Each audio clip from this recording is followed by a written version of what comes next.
Automating your trades helps overcome three major challenges to becoming a consistently successful trader. The first is reliability, which is getting rid of missed trade entries and exits. No hesitation, just follow the rules for fast and timely entries and exits.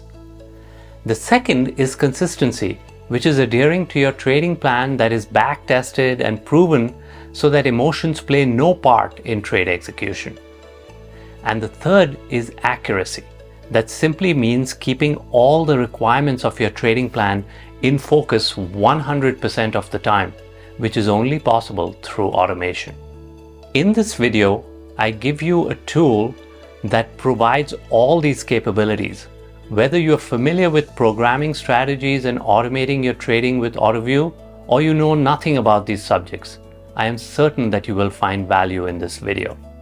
We will use a TradingView strategy called Autoview Trade Manager to first convert any indicator on TradingView or one that you have built to make it into a killer strategy for backtesting. Then apply advanced risk management tools that are already pre-built for you to improve the performance of your strategy. And finally, I will show you how to use Autoview to fully automate your strategy and start forward testing. To copy what I am about to show you in this video, you will need a few things. You can also just watch this video before you decide to set up what I'm about to show you. First, I will be using a TradingView premium account that gives me 20,000 candles for backtesting. You can get this for free for 30 days using the link here, also shown in the text below. Next, I will be using an Autoview account that is free for paper trading. You can register for a free Autoview account using the link here, also shown in the text below. Finally, I will be setting up API access to my paper trading account with my broker. This is free for some brokers like Oanda. However, I will be using TraderWeight, who charges $25 a month for API integration. Before proceeding, pause this video and read the disclaimer below. When working with TradingView, we come across a lot of very useful indicators. Also, some of you have developed your own indicators. One of my favorite indicators is this SSL hybrid that I've added to this 15-minute S&P 500 chart. Is giving me decent signals. I can see that these short and long signals on this SSL is pretty good. So I want to automate this, and if I wanted to automate it, first I would want to backtest it to see how it would perform for the last 3 years, for instance. Now I do have a premium account with TradingView. It gives me 20,000 candles of backtesting, which takes a 15-minute chart. This is a 15-minute chart to about 3 years of backtesting. So let's start out by first setting this up with the Autoview Trade Manager, which will allow me to backtest it, and then I'll step it into how we are going to automate the trades through Autoview as well. Starting out with a blank chart, this is a 15-minute chart of the S&P 500 futures on a white background, which I like to use. I find it's easier on my eyes, but this will also work with a dark background if that's what you prefer. I'm going to first go into indicators and search for the Autoview Trade Manager. Now I have it added to my strategies, but the link to this one will be available for you to add directly from the links below this video. The first thing we do when we adding this strategy is that we get this risk disclosure agreement. Mouse over this, review the risk disclosure. This is the same risk disclosure for this video. And once you accept that, you can apply it and add it to your chart. Now you can see obviously at this point there are no trades in this strategy because we haven't added an indicator that we are going to use along with it as yet.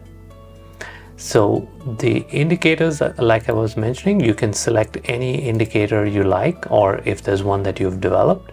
I'm going to use the SSL indicator. This is the SSL hybrid that I'm going to add to my chart. I'm going to use these signal arrows on this SSL hybrid to backtest it using the Autoview Trade Manager. What I'm going to do first is come into this Autoview Trade Manager and give you guys a quick overview. Under Inputs, there is instructions on how to use the Autoview Trade Manager Strategy. There are 3 simple steps to follow here. First step is to add these 2 lines of code to the indicator that you are planning to use with the strategy. So let's go ahead and copy those 2 lines, and then we will add them to the indicator. To make it easier for us to find the exact calculations in the indicator that we are looking to send to the strategy, let's take a look at the settings for the indicator. In the style, we can see that the indicator values that we are probably interested in is this exit arrows. These exit arrows will give us the signal values that we are looking to automate against in this particular indicator. So let's go ahead and open up the source code for this by clicking on the parentheses. And we want to create a working copy as the first thing that we do here. So I'm going to click on Create Working Copy, and I'm going to save this. But before I save it, I want to name it, and I want to name it My SSL Hybrid. And click Save.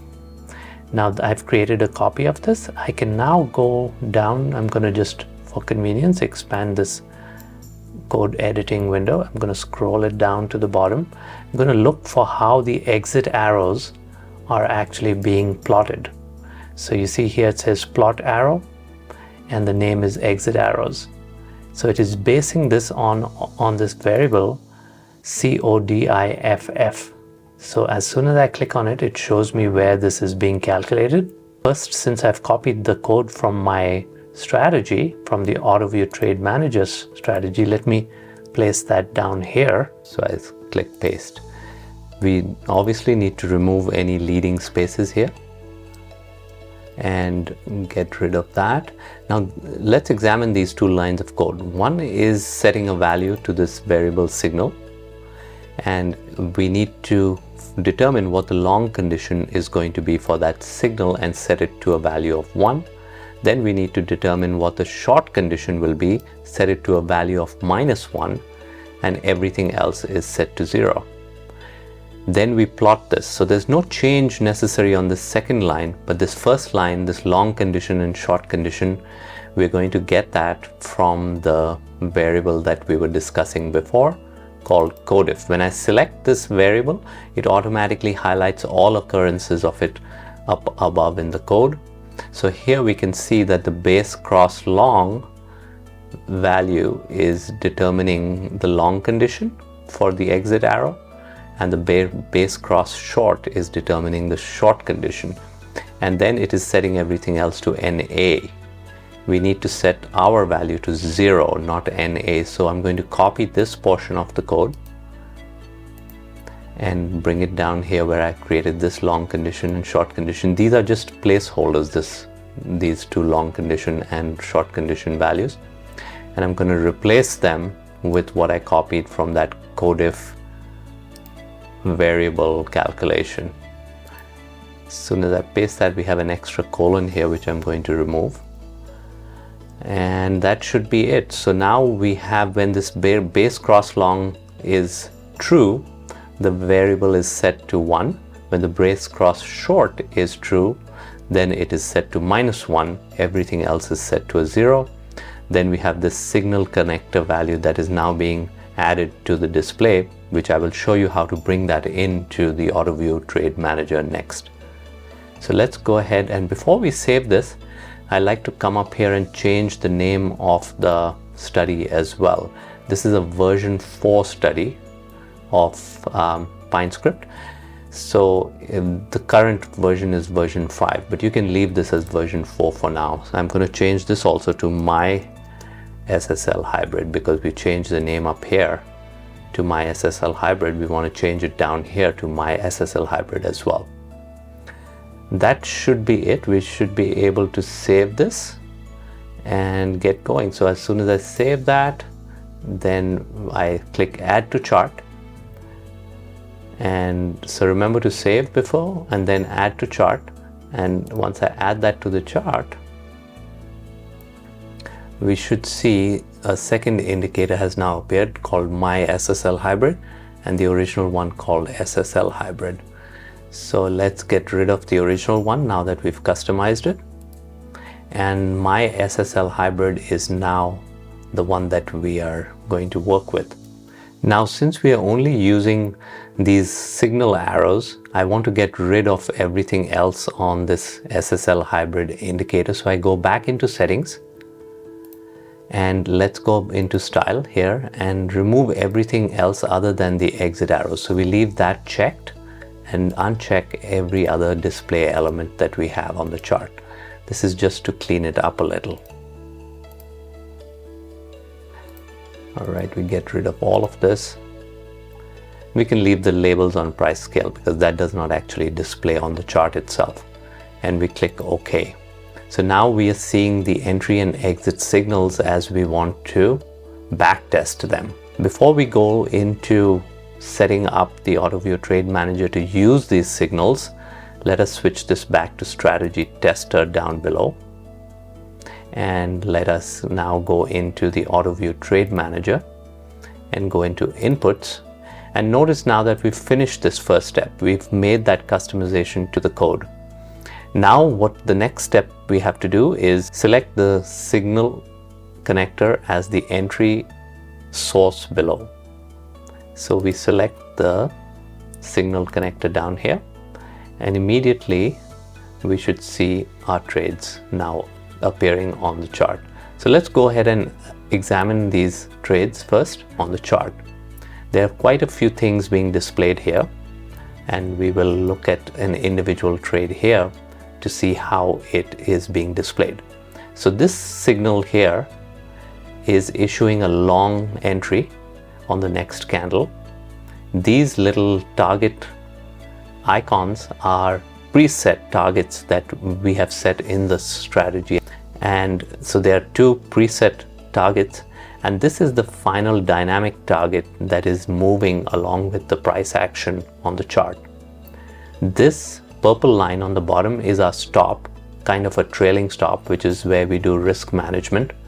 And the stop will always get closer to the price action. It will never go in the opposite direction. Whereas the target will adjust, because if the market is moving in our favor, we do want the target to move higher and higher, but we don't want the stop to increase our risk at any stage in the trade. The main benefit of backtesting is to determine exactly what settings for the indicator that we are using work best for the instrument and the time frame that we are planning to trade. So in this case, we are testing the SSL Hybrid on the S&P 500 futures on the 15-minute time frame. We are also trading this on the regular trading hours. So let us determine exactly what settings for the SSL Hybrid work best on this instrument and time frame.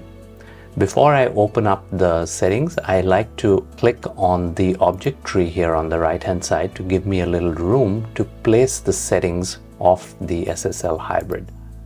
So I drag this over to the right hand side so I can look at the settings while also looking at the performance of the strategy, which includes the net profit, the number of trades, and the max drawdown. So in this case, we are using these exit arrows. So I'm going to change the settings for that exit length to determine what works best from a performance standpoint. I start out by increasing this value, and notice that the net profit has gone up and the max drawdown has also gone down. So that's a better performance. I continue to change these parameters until I get a better and better performance. So now I'm seeing a net profit of 51 and a max drawdown of only 35. So I continue to increase this value until I get a performance that I'm satisfied with. Now I'm seeing a net profit of 104,000 and a max drawdown of only 34,000, which seems pretty good to me. I could try different values here, but for this demo purpose, I'm going to stop here and then move on now to the strategy optimization. If you like what you've seen so far, you're going to love what comes next. The next process that we're going to go through is to configure this strategy to improve performance. And there are several built-in tools and capabilities within the strategy to improve performance. In order to do this, we first start out by opening up the strategy tester window. Here we can see how the strategy is performing based on the default settings. So right now we have a profit of 115,000 roughly, 72% profitable trades out of 3,099 trades total, and max drawdown of 34,000. What I like to do is open up this window on the right hand side called the object tree data window, and this allows us to place the settings right here in this window while keeping an eye on the strategy performance or down here. The first thing that we notice is that now we've finished the two steps of setting up the strategy to connect with the indicator. This third step, step 3, is optional, and it says to select the signal connector as the indicator exit source. What this will do is that it will force an exit from the trade when an opposing signal is detected. So how that works is that long trades will exit when there's a short signal, and short trades will exit when there's a long signal. So we scroll down here and look for the trade exit condition, and under that there is the indicator exit source. So if we select the signal connector down here, it will start getting us out of the trades when an opposing signal is detected. Note first what the performance is like. Right now we have a net profit of 115,000, max drawdown of 34,000. If I select this down here, the strategy recalculates, and then we have a performance that's improved because we have a higher net profit and a lower drawdown. So we will keep that setting. This is again optional. If you get better performance, you can do this. If you get worse performance, you can turn it back to a value of close. There are several other ways we can improve the performance of our strategy, and I'm going to go through them one by one. Keep in mind that if you need to refer back to any of these settings, simply mouse over this eye icon and it gives you context-specific information on each of these individual settings. Let us start from the top. The contra trade the strategy checkbox is meant to allow you to flip long trades for short and short trades for long. So if you have a really poorly performing strategy down here, you can flip the strategy and see if it performs better the other way around. So let us check this box and see what happens. In this case, we should see a poorly performing strategy emerge out of this option. And sure enough, we have a worse performing strategy, naturally because we already had a winning setup. So I just uncheck this box to return back to the original setting. Next, we have the option of restricting long entries or restricting short entries. Sometimes it is beneficial to trade only in one direction based on the particular strategy. So let us check this out. And when we check the long entry, restricting long entries, we see the performance gets worse. We uncheck that, and now we can check restricting short entries, and we find that the performance is again not as good as allowing both long and short entries. So we leave these two checkboxes unchecked. The next option is to restrict entry of trades when there is a large move in the market. This is an important option if you want to stay out of the market when the market shows high levels of volatility. This bar size is measuring the minimum size of the bar that will require us to stay out of the market for a specified number of candles. specified here with the weight length. So if we have a bar where the high and the low are separated by 50 points, then this strategy will pause itself for 3 candles. In this particular setting, it is turned on by default. Let me see if by turning it off, we get a better performance than the current 136,000 in profit and 31,000 drawdown. And we do get about $1,000 more and about the same amount of drawdown, so we will leave this box unchecked. The other option is to increase the bar size to set it even higher to lower the impact of this particular restriction. Notice that we are in this section called Trade Entry Restrictions. Every single restriction that we have here is optional. It is not required that these restrictions are used, but oftentimes by restricting trade entries, we can improve the overall performance of our strategy. So let's move on to the restrict entry based on market volume. Here we're using a volume oscillator with these particular settings to allow us to restrict entry when the volume in the market doesn't meet a certain level. This is extremely helpful because low volume moves are oftentimes not valid moves in the first place. So what I like to do is set this minimum percentage value to about -20%. This allows for most trades to be entered except when the volume is extremely low. So with that amount checked, let's turn on this particular restriction. But before I do that, I'm going to look down here to see what the current performance is. It's 137,000 with a drawdown of 31,600. So when I turn this on, we can see now we have 147,000 of net profit, fewer trades, and around the same amount of drawdown. So you can adjust these numbers and see how you can improve the performance of your trade by changing the minimum value here and the fast volume oscillator length and the slow volume oscillator length. Again, if you need quick reference, mouse over this eye icon which explains what each of the settings is for. The next restriction has to do with topping and bottoming tails. These are tails like the one in this chart where you have a long bottoming tail or a long topping tail. These can allow us to restrict entries, and the size of these tails can also be specified.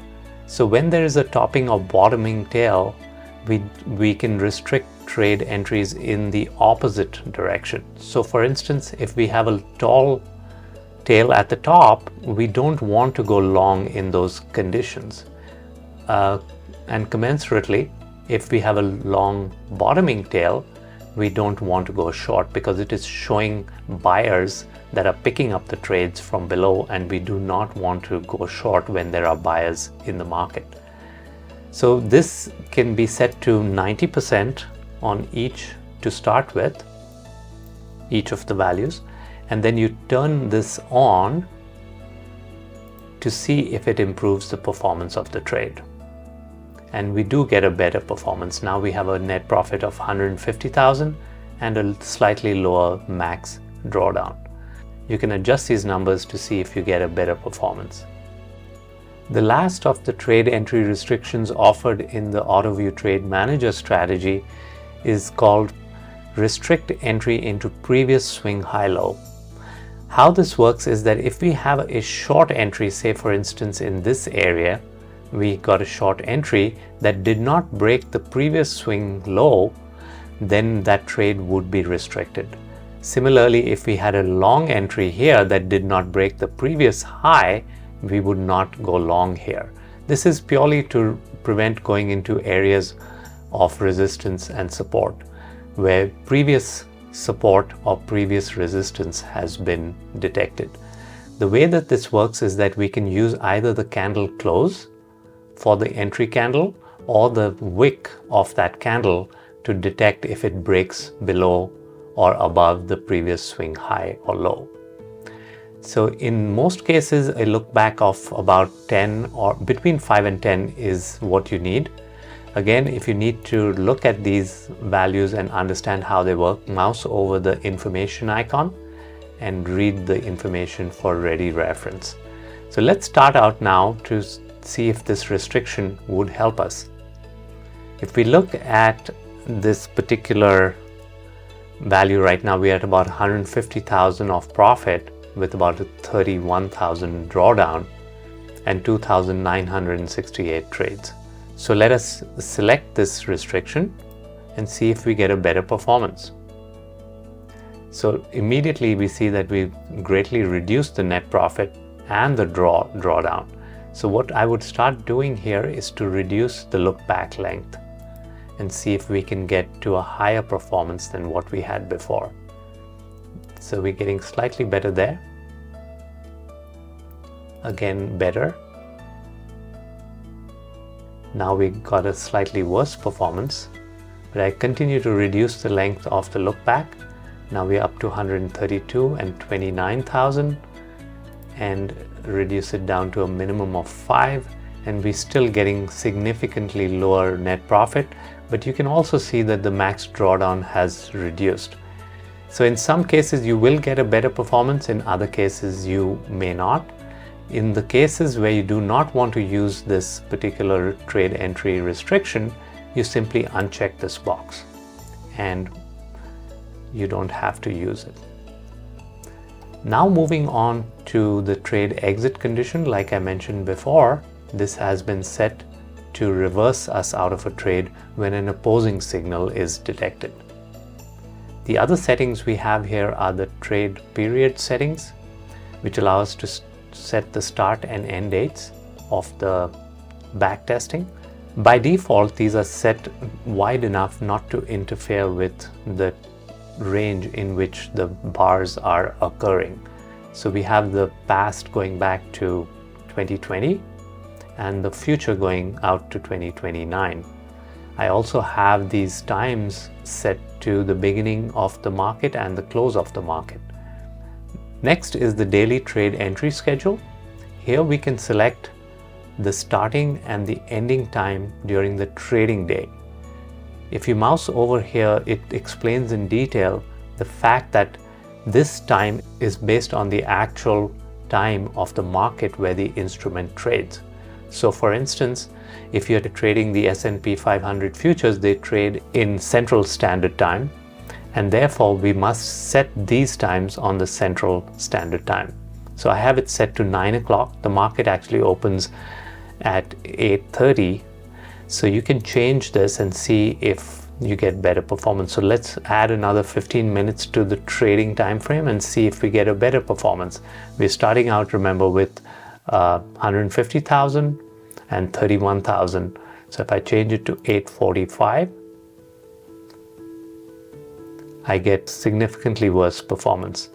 So let's go in the opposite direction, go to 9:15. And we actually get a better performance of 152,000 and same drawdown. So I would continue going down in the other direction until I start seeing worse performance. So we're still seeing better performance at 164,000 and then 945. We're back down to 150,000. So I will leave this at 930 and then try and adjust the closing time for our trades. So let's adjust it to 1450. We get a significantly higher performance on this and a significantly reduced drawdown as well. So let's continue down that path. Now we're getting a max profit of 204,000 and a max drawdown of only 23,000. Let's continue increasing this to see how the performance changes. Still slightly better, but notice also that the number of trades are going up. The max drawdown has come down significantly. Let's take it all the way to 1500, which I believe is when the market closes. And we get a maximum performance of 211,000 and 24,000 drawdown. You can play with this and decide where you want to keep these numbers, but as you can see, they can greatly impact the performance of your strategy backtesting. The last setting in the trade period settings category is the open daily position schedule. This specifies the time frame within which the trades can remain open. And we can see by mousing over this that this again is based on the time frame of where the instrument is traded. In this particular case, since we are trading the S&P 500 futures, they are traded in Central Standard Time. So this trade period schedule applies to Central Standard Time. Let's move on to the trade size and scale out settings. These settings are used to specify the size of the trades. In this case, since we are trading futures, I have this set to 3 contracts. If you were trading shares, you would specify the number of shares to buy or sell, depending on the direction of the trade. Once you have specified the size, then you have the option to scale out of the trade. You have 2 target values that will be set based on either an ATR multiplier or an absolute value in terms of points, where those first 2 exit targets will be set. In order to decide if you want to use a ATR multiplier or an absolute target, play around with these to see which gives you the best performance on your strategy. I prefer to use the ATR multiplier and base that on either a 1 length or 2 length. What that does is that it allows me to pick the movement of the last 2 candles before the trade entry to specify the distance for the first target value and the second target value. Since I'm trading 3 contracts here, I'm going to set both of these to 1 contract. It will take 1 contract off at the first target and 1 contract off at the second target. These numbers are again adjustable to see what gives you the best performance. In my case, I usually move these up or down to see where I get the best performance. For instance, if I increase this number from 0.6, let's see if we get a higher net profit value and a lower drawdown. So I'm going to nudge this up to 0.7. And we do in fact get a better performance here, but we also increase the drawdown. So since I'm not willing to lose more on the drawdown, I may decide to reduce this further and see if that gives me a lower drawdown. And actually that only reduced the net profit. So I'm going to leave this at 0.6, where I get a lower drawdown and a higher net profit. Again, this is very subjective to how you want to set up your trades. As you can see by now, there are a lot of very professional settings built into this trading strategy. It has taken years of professional trading experience and programming to build this particular strategy. If you find it overwhelming, pause this and come back to it, work through it section by section to improve your strategy as you look through every one of these settings. The next setting is one of my favorites. It's called the Trade Performance Monitor settings. What this does is that within every trade, it looks to see whether the trade is performing in our favor or going against us. Based on that, it will adjust both the target and the stop to preserve the maximum amount of profit possible. The settings for this are based on a MACD histogram value. And without getting too technical, the point of this is to keep an eye on how the trade is performing and adjust both the target and the stop. So as we move into the stop and target settings below, the trade performance monitor will affect both of those, and I will explain that a little further down the road. For now, just remember that these settings can be used later on to affect your overall trade performance, and it's something that you should come back and revisit later. Let's move on to the stop settings. And here we have a whole bunch of different settings that can be used for setting the stop for your trade. The first is the initial look back. So the stop is generally set, like in this particular trade, you can see the stop is being set well below the entry point. And it's based on how far back should we look to set that stop. So because we have a setting of 4 candles, we are looking back 4 candles and setting the stop slightly below the 4 candles behind.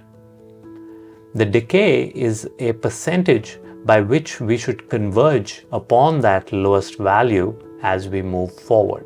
The first target is a point value that specifies how far in our favor the trade should move before the value of the look back should be cut by a specified amount. The second target explains an absolute value after which the look back should be cut by another specified value. The ATR length is the average true range that is deciding the distance between the original setting being specified by the look back and a buffer that is created between that and the actual stop value. The ATR multiplier affects how much that ATR value is to be used. So a lower setting here reduces the amount of buffer between the price and the actual stop value. And then we have a decay which reduces incrementally after every candle the amount of distance in the buffer. So this 0.25 value is reduced by 0.1 with every passing candle until it reaches a value of 0.1. This last value cannot be set to 0 because it will automatically close the trade because there will be no buffer left between the bottom of the candle and the price action that is currently playing out. So this is a whole bunch of different settings that you can adjust to see what gives you the best performance on the stops. Next, let us look at the target-driven stops. These are optional stops that can be set based on a particular move in the price action. This box here needs to be checked. If this box is not checked, the stops will not move based on this particular settings. So the first thing we do here is turn this on and see how our trade performance changes. So we get a better performance here. What is happening here is that the first target, when the market moves 18 points in our favor, the stop is moved to break even. So we can adjust these values and this value to see where we would want the stop to move. We can set a second target maybe at 25 points to move this stop to a profit of 5 points. In this case, it is not making a change any further. Again, these numbers are adjustable to reflect the best settings that you can get for your strategy. The next parameter in the stop settings is the stop performance multiplier. If you remember above, we spoke about the trade performance monitor settings. These settings affect the performance multiplier. The performance multiplier is nothing other than a lever to adjust how much the trade performance should affect the stop. So let's turn this on. Before we do that, let's take a look at our net profit and our max drawdown to see how the strategy is currently performing. We have around 214,000 in net profit and a max drawdown of around 25,000. So we turn this on and we see the max drawdown has come down a little bit, the net profit has come down significantly.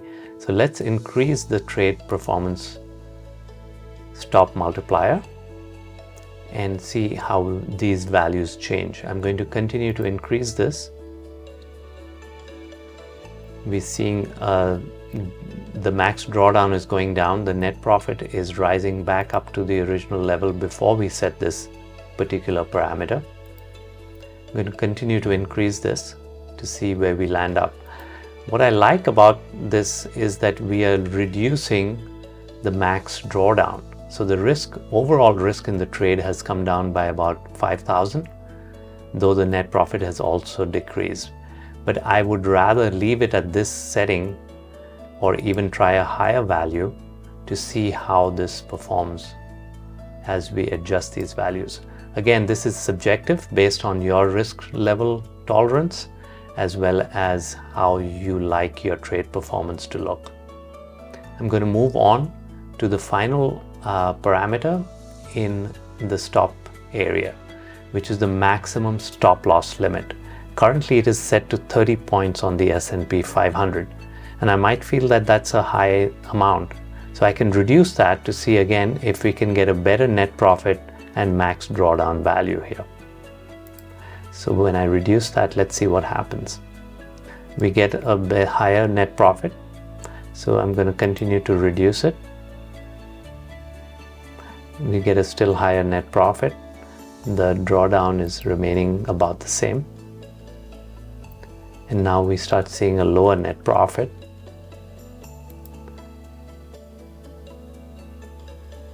And still a lower net profit. So it seems like the optimal value was around 28. This wraps up the stop settings. As you are working through your trade performance and changing the settings, it's a good idea to save your settings from time to time. To do that, you need to click on OK and click on Save up here. Then you can go back into your settings, bring them over to the right hand side where you can look at your performance along with adjustments that you're making to the settings. Now we are moving on to the trade target settings. These are similar to the trade stop settings, though there's not as many parameters to look at here. The first one is an ATR based target. Again, we're looking at the average true range of the preceding candles up to 6 candles in this setting. You can again adjust those to see how the performance changes. We can adjust the ATR multiplier, which allows us to set the target to 2 times the average true range of the past 6 candles in this particular setting. If you reduce this, the targets come down. If you increase this number, the targets will get wider.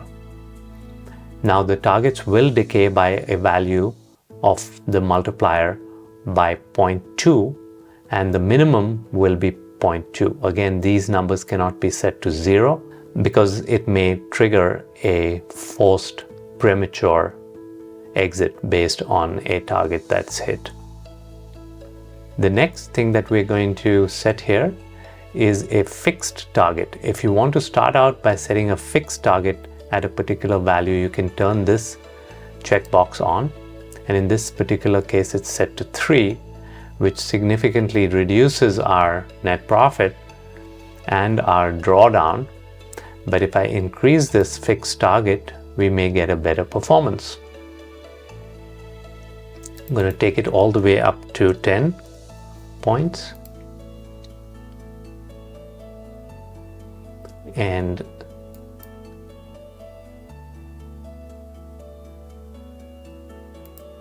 increase it from there. Maybe go to around 16. We can see that we are getting a better performance at 16, so we can leave this set at 16. Again, it takes a little time to try out different permutations and combinations of settings to come up with the optimal value settings for all of this. The target performance multiplier is similar to the stop performance multiplier in that it is based on the trade performance monitor settings. This value, generally by increasing it or decreasing it, should also affect the overall performance of your strategy. In this case, we can reduce it to see what happens, and it seems like based on the current setting, the optimal setting is still at 10, so I will leave that there. That covers all of the different performance based settings in the strategy. Even though the process of optimizing the strategy seems to be tedious and takes a long time, it is well worth the effort. We started out with a profit of 115,000 roughly, 72% profitable trades out of 3,099 trades total, and max drawdown of 34,000. And now we are showing a net profit of 199,000, total trades of 3,294 trades, and a max drawdown of only 20,337. As you can see, the effort it takes to optimize using all the settings in the Autoview Trade Manager Strategy is well worth your effort. I have barely touched on the details of each of these settings. Please do read the information icons under each of these settings to get more familiar with them, but I will be putting out more videos, so make sure to like and subscribe so that you are kept in touch with my future videos explaining in more depth what each of these settings can do. Next, we're going to talk about the trade automation settings, and it will take us into configuring an Autoview account, and then we will go into setting the automation settings for our trade. The first step in setting up automation for my strategy, I need to get an API key from my broker. In my case, I'm using TradingView as the broker, and so I'm going to go under settings and then look under add-ons. The subscription at TradingView for API access costs $25 a month, and I've already set that up and paid for it. If your broker charges a fee, you may need to pay that. In some cases, this API access is given at no charge. Once that is paid for and API access is enabled, I'll come over to the API access tab and generate an API key. The settings for the API require us to grant full access to orders because we're going to be sending orders to our broker through this API access. All the other permissions can be set up as read-only. They do not need to have full access for any of these other permissions. Finally, if you'd like, you can protect with a dedicated password, in which case this API key will require a password different than the one that you're using for your login to the broker. Once that is done, I'm going to provide a name of test and click on generate to generate this API key. As soon as I click on generate, I receive the secret key. This must be copied and saved because this will not be displayed again. So I'm simply going to copy this to my clipboard, and then we're going to use this in setting up our integration from Autoview.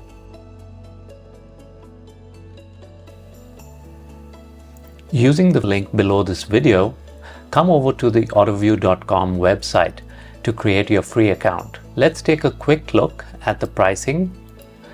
Everything on Autoview is free until you actually start executing real trades. Since we are only going to be working with a paper trading accounts today, everything that you are going to set up on Autoview is entirely free. Going back to the home screen, you can see how the architecture of Autoview actually works. TradingView alerts are sent over via webhooks, which we are going to create here, and the broker is integrated using the APIs that we have created with the broker. This connection between the two is what triggers the trades from TradingView all the way through Autoview to your broker. In order to proceed, we do need to create a free account using my referral link below. So once you are on the website, go ahead and click on login and then click on sign up. Fill out your credentials here and then click on create account. Once you have created your free account, return back to the login screen and log in with your credentials. The setup of Autoview is displayed briefly here on the home screen, but we're going to step through the processes one by one. The first step is to create your API keys using this menu item on the left. To create a new API key, simply click on Add Keys, select your broker. Because we're going to be creating API keys using TradingView simulation, click on Add Keys here, and then I enter the API name. So this is the name I'm going to use here is Testing with TradingView. The username is my broker login username, and the password is my broker login password. Now, if you created a separate password for the API key, you would need to enter that password key here. If you did not create a custom password for the API key, you would enter the broker login password here. The CID is the CID that was issued when we created the key, and the secret is the secret that was given to us when we created the key. All of these will be entered here along with the zone where you want your API key to be hosted. Two options exist here. I prefer to use New York since I'm going to be executing my trades on the Chicago Board of Trade, which is closer to New York. After that is done, simply click on Add API Keys. This will bring you back to the list of API keys where you should see your new API key listed, testing with TradingView. Next, we are going to go ahead and create webhooks. Webhooks will allow us to capture the alerts that are coming from TradingView. In order to create your first webhook, simply click on Create and then enter the webhook name. I'm going to enter TradingView Test Alert. And the webhook key is a password that I can specify optionally here. This is optional because any password that you create here will need to be included in the alert from TradingView.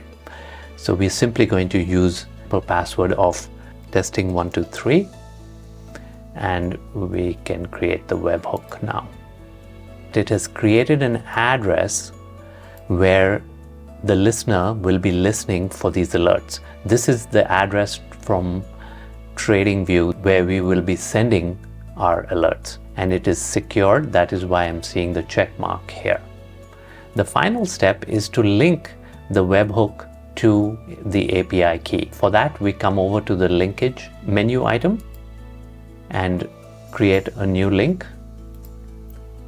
Select the TradingView Test Alert webhook that we created and the testing with TradingView API key. This will connect the webhook to the API key. Sometimes it takes a little while for the screen to refresh. Wait for a little bit, then click the refresh button on the top of your browser and you should see this linkage has now been created.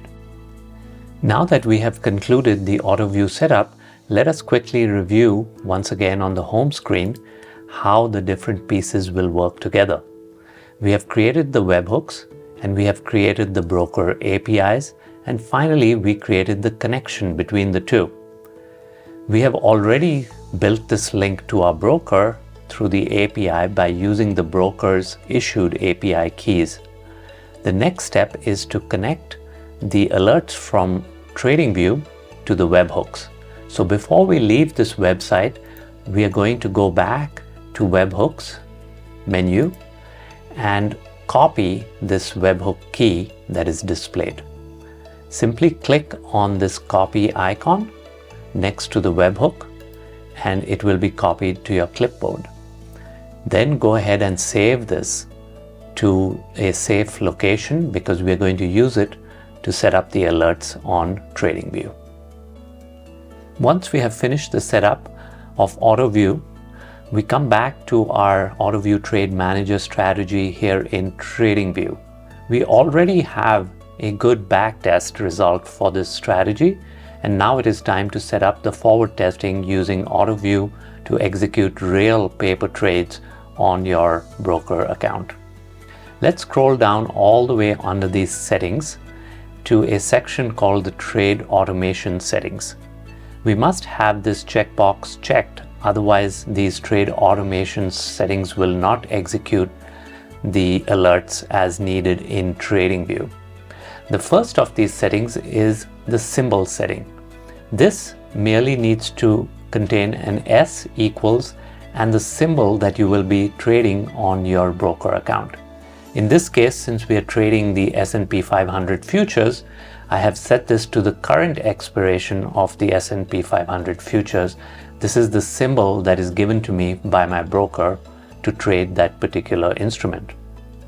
The list of accounts can be left blank because we are setting this up using the Autoview.com setup and not their traditional extension setup. So this can be left blank. The quantity prefix is only the prefix for the quantity, which is one of the commands used by Autoview to specify the quantity or units that you are trading. This too can be left as Q equals. The order book prefix will specify whether it's a long trade or a short trade, and the prefix is B for book equals, and then after that the command will automatically specify if it's a long or a short trade. So this too can be left as it is. The market entry specifier used by Autoview is T equals market. The cancel all orders is C equals order. All of these settings can be left as they are. Next, this market exit command. These commands are in the Autoview reference if you need to read more about them. But this command also can be left as it is, as well as the limit price prefix, which specifies a fixed price after the FP equals when there is a limit order. There's a lot more details about each of these commands that can be accessed by mousing over this information icon at the end of every line. On the last line, we have the post open wait. This will allow us to wait after opening a particular order before sending the target orders to take profit on those particular entries. This is specified here as a default of 3.5 seconds. I suggest you leave this as it is. If you lower it, do not make it less than 2 seconds, because that will not give enough time for your trade entry to execute before the targets are being set. And finally, if you did set up a webhook key during the Autoview setup, you would specify that here. And we did in fact do that, so I'm going to put the key that we used, which is testing 123, into this webhook key specification. That is the end of all the settings necessary for trade automation in the strategy. Simply click OK here to save your automation settings. Now, before we proceed to creating alerts in Autoview, it is a good idea to save our strategy. We are all set now to go ahead and create the alerts. Click on the alert icon here in TradingView, and then click on the plus icon to create an alert. Remember that the alerts in TradingView are being set on the server side. So what TradingView really does when you create an alert is that it copies your entire strategy and your chart and saves it on the server side. So you do not need to keep your program for TradingView running on your client machine while trades are being executed. These trades will execute automatically on the server side because all of this configuration that you have created is saved within the TradingView servers. To create the alert, select the Autoview Trade Manager from the condition, then select Alert Function Calls Only. Under Alert Name, specify the name for this alert. I like to keep the Autoview Trade Manager and the version there, which is automatically filled out for you. And then where it says Alert Function Calls Only, give this a name. In this case, I'm going to specify My SSL Hybrid, which is the indicator that I'm using to fire these alerts, so that when this alert is actually fired, I will know what strategy settings are causing this alert to fire. Under the Notifications tab, you must specify the webhook URL. We simply paste the webhook address that we copied from Autoview when we set up the webhook on the Autoview website. The URL should look something like this. It should start with API autoview.com and then have an address at the end that looks cryptic. You can optionally play the sound when these alerts fire. That will be only audible if you have TradingView open. Alternatively, you can also notify yourself on your TradingView mobile application when alerts are firing. But these are completely optional. You do not need to have TradingView running for these alerts to fire and for these trades to execute via autoview.com. And that's it. You create your alert by clicking on Create.